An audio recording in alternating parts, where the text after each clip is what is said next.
Subscribe कीजिए Samarth class channel को, bell icon दबाइए लेटेस्ट एजुकेशन वीडियोस सबसे पहले देखने के लिए।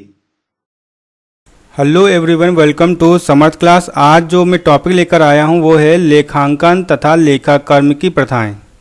तो इस प्रथा में सबसे पहले आपकी जो पहली प्रथा दी गई है वो है पूर्ण प्रकटीकरण की प्रथा। इसके अंतर्गत ये है कि वित्तीय विवरणों को बनाते समय सारी महत्वपूर्ण सूचनाओं को दर्शाना चाहिए, झूठी सजावट से बचना भी चाहिए। यह बात वित्तीय विवरणों में रुचि रखने वाले पक्षकारों के लिए बहुत महत्वपूर्ण रखती हैं। कंपनी संगठन की दशा में इस परंपरा का महत्व और भी अधिक बढ़ जाता है क्योंकि उसमें स्वामित्व एवं प्रबंधन पृथक पृथक होते हैं। इसका मतलब यह है कि जो स्वामी और प्रबंधन और व्यवसाय ये सब अलग अलग होते हैं। तो भारतीय कंपनी अधिनियम के अनुसार कंपनियों को अपना लाभ हानि खाता एवं आर्थिक चिट्ठा एक निर्धारित प्रारूप के अनुसार ही बनाना होता है, ताकि साथ में विनियोगों को बाजार मूल्य, संभावित दायित्व आदि का विवरण भी संलग्न करना होता है, जिससे कि रुचि रखने वाले पक्षकारों के सामने सच्चाई प्रकट हो सके। एक विश्वव्यापी सिद्धांत है कि सत्य तुम्हें स्वतंत्र करेगा। इसका मतलब ये हुआ कि पूर्ण प्रकट करने की प्रथा के अंतर्गत हमें कोई भी लेन देन है और उसको मिथ्या नहीं रखना चाहिए, और जितने भी व्यवसाय से रिलेटेड लेन देन होते हैं उनको सबको हमें दिखाना चाहिए। फिर इसके बाद आपका जो आता है वो आता है रूढ़वादी प्रथा। रूढ़वादिता की परंपरा यह बताती है कि लेखा पालकों की सावधानी अथवा बुद्धिमानी इसी में है कि वे सुरक्षित खेल की नीति को अपनाएं, अर्थात उन्हें लाभों की प्रत्याशा न करके संभावित हानियों का प्रावधान कर लेना चाहिए। इसके कुछ पॉइंट भी हैं कि हम कैसे यहाँ पर लेखन करते हैं। तो पहला पॉइंट ये दिया गया है कि स्थायी संपत्तियों का ह्रास तो लगाया जाता है लेकिन उनकी मूल्य वृद्धि का अवलेखन नहीं करना चाहिए। स्टॉक एवं विनियोगों का मूल्यांकन लागत व बाजार मूल्य दोनों में से कम पर होना चाहिए, और विभिन्न प्रावधानों का भी निर्माण करना चाहिए, जैसे अप्राप्त ऋण, सांधित ऋणों के लिए प्रावधान, कर्मचारियों के बीमे का प्रावधान, विनियोग उच्चावचन कोष इत्यादि को। और लेनदारों पर छूट का प्रावधान नहीं किया जाना चाहिए, परंतु देनदारों पर छूट का प्रावधान करना चाहिए। संयुक्त जीवन बीमा पॉलिसी को दत्त प्रीमियम की राशि पर न दिखाकर उसके समर्पण मूल्य पर ही दर्शाना चाहिए। ऋणों के शोधन पर दी जाने वाली प्रीमियम को एक हानि के रूप में ऋण पत्रों के निर्गमन के समय ही दर्शाया जाता है। एक सामान्य बीमा कंपनी अपना लाभ हानि खाता बनाते समय उन दावों को भी एक हानि के रूप में मानती है जिनकी केवल सूचना ही मिलती है, जबकि उन दावों को अभी स्वीकार नहीं किया गया है। तो यहाँ पर रूढ़िवादी या सावधानी की परंपरा का मतलब ये है कि हमें जो भविष्य में जो लाभ होने वाले हैं उनका लेखा ना करके जो भविष्य में हानि होने वाली उनका लेखा पहले करना चाहिए और लाभों का लेखा नहीं करना चाहिए, जिससे कि भविष्य में कोई कठिनाई आती है तो हम उससे बच सकते हैं। तीसरा पॉइंट आपका आता है प्रमुखता की अवधारणा। आशय है कि लेखांकन के महत्वपूर्ण तत्वों को अवश्य ही प्रकट करना चाहिए, जबकि सारहीन व अमहत्वपूर्ण तत्वों की अनदेखी की जानी चाहिए। लेखांकन को अनावश्यक सूक्ष्म विवरणों के बोझ से बचाया जा सके। महत्वपूर्ण विवरणों को किस सीमा तक दर्शाया जाए यह लेखपालकों के विवेक पर छोड़ दिया जाता है। कोई मद जो एक वर्ष में तो महत्वपूर्ण होती है परंतु वह मद अगले वर्ष में महत्वपूर्ण नहीं होती है, अमहत्वपूर्ण हो जाती है। तो इस मद का किसी व्यवसाय के लिए महत्वपूर्ण हो सकती है जबकि किसी अन्य व्यवसाय के लिए वो अमहत्वपूर्ण हो सकती है। ये है हमारा थर्ड पॉइंट, प्रमुखता की अवधारणा। इसमें ये कहा गया है अगर व्यवसाय के लिए कोई मद है जिसकी एंट्री हमने लिखी है तो वो महत्वपूर्ण होनी चाहिए। अगर वो व्यवसाय के लिए महत्वपूर्ण लेन देन नहीं है तो उसको अकाउंटिंग में नहीं दर्शाना चाहिए। इसके बाद आपका चौथा जो आपका आता है वो है एकरूपता की अवधारणा।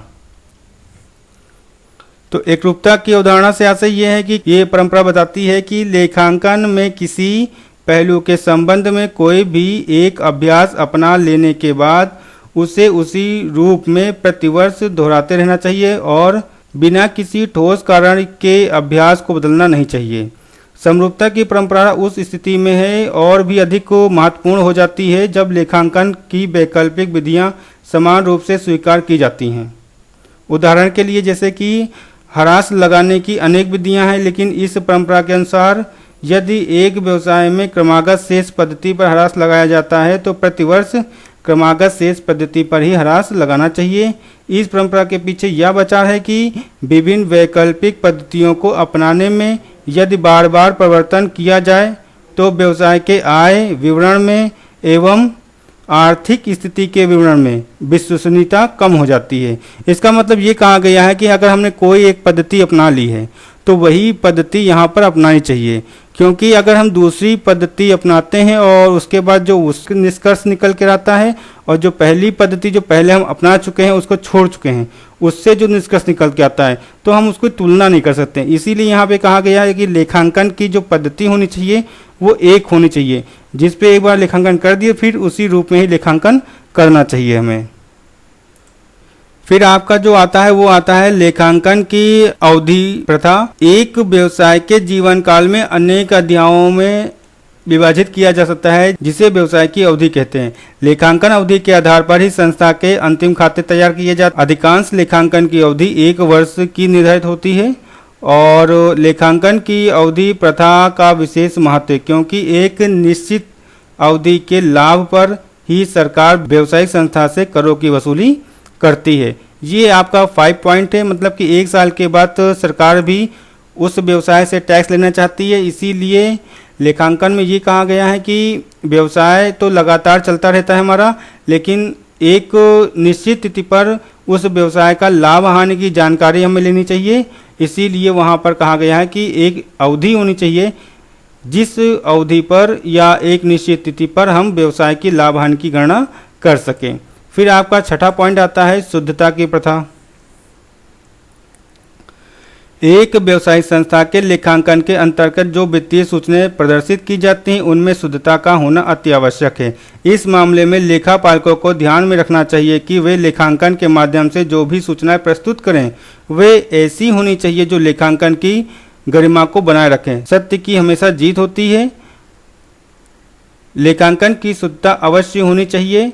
शुद्धता के कारण लेखांकन संस्था का शुद्ध लाभ और शुद्ध आर्थिक स्थिति को बताती है, इसलिए शुद्धता की प्रथा होनी चाहिए। फिर 7वां का पॉइंट है मुद्रा संबंधी प्रथा। लेखांकन में मुद्रा इकाई का प्रयोग किया जाता है। यह सत्य है कि लेखांकन के कुछ लेखे परिणाम से संबंधित होते हैं, फिर भी लेखांकन में जो मुद्रा इकाई का ही प्रयोग किया जाता है।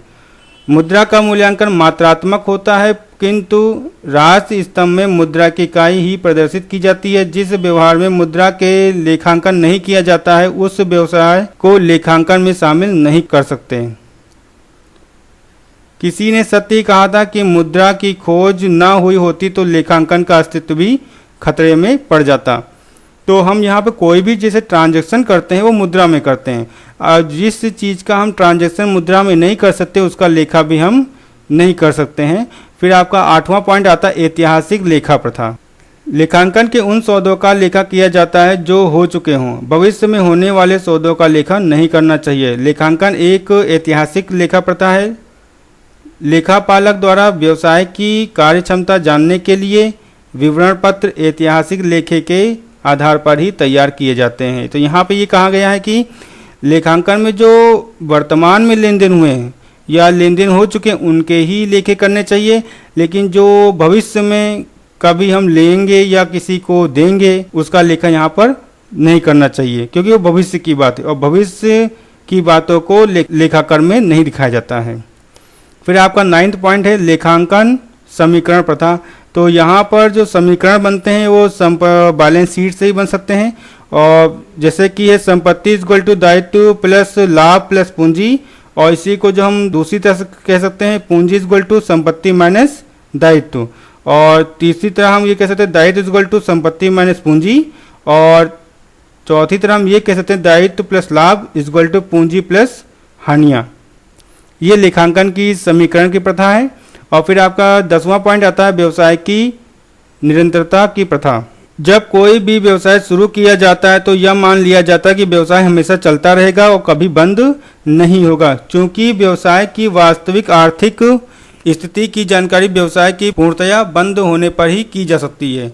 इस कारण व्यवसाय के संबंध में वार्षिक वित्तीय विवरण बनाए जाते हैं। लाभ हानि खाते की सहायता से, वार्षिक लाभ चिट्ठा, बैलेंस शीट की सहायता से निश्चित अवधि या एक वर्ष की आर्थिक स्थिति के संबंध में जानकारी हासिल की जाती है। यहाँ पे ये कहा गया है कि व्यवसाय तो निरंतर चलता रहेगा, लेकिन हमें उसकी लाभ हानि को ज्ञात करने के लिए व्यापार की स्थिति कैसी है उसके लिए हमें एक निश्चित अवधि चाहिए, जिसमें हम ये जान सके कि व्यवसाय को लाभ हुआ है या हानि हुई है। इसीलिए हम जो बनाते हैं वो लाभ हानि खाता और बैलेंस शीट बनाते हैं अवधि के अंतर्गत।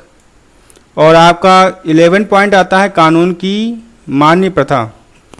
तो यहाँ पर यह है कि एक व्यवसायिक संस्था की लेखांकन पद्धति के लिए यह आवश्यक है, लेखांकन की प्रयुक्त पद्धति कानून की दृष्टि से वैध होनी चाहिए।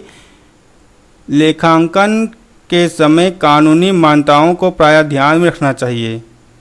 जैसे कि आज के टाइम पर जो लेखांकन चल रहा है कंपनी में, वो चल रहा है कंपनी अधिनियम 2013, और बैंकिंग में जो चल रहा है वो चल रहा है 1949, बैंकिंग कंपनी अधिनियम 1949 के प्रावधानों के अंतर ही लेखा जोखा व लेखांकन के काम करने चाहिए। ये तो हमारे हो गए लेखांकन तथा लेखाकर्म की प्रथाएं। जो 11 मान्यताएं हैं वो तो हमने आपको बता दी। फिर मिलते हैं आपको नेक्स्ट सेशन में। Thank you. आपको वीडियो पसंद है तो इस वीडियो को लाइक दीजिए और साथ में इस वीडियो को शेयर कीजिए।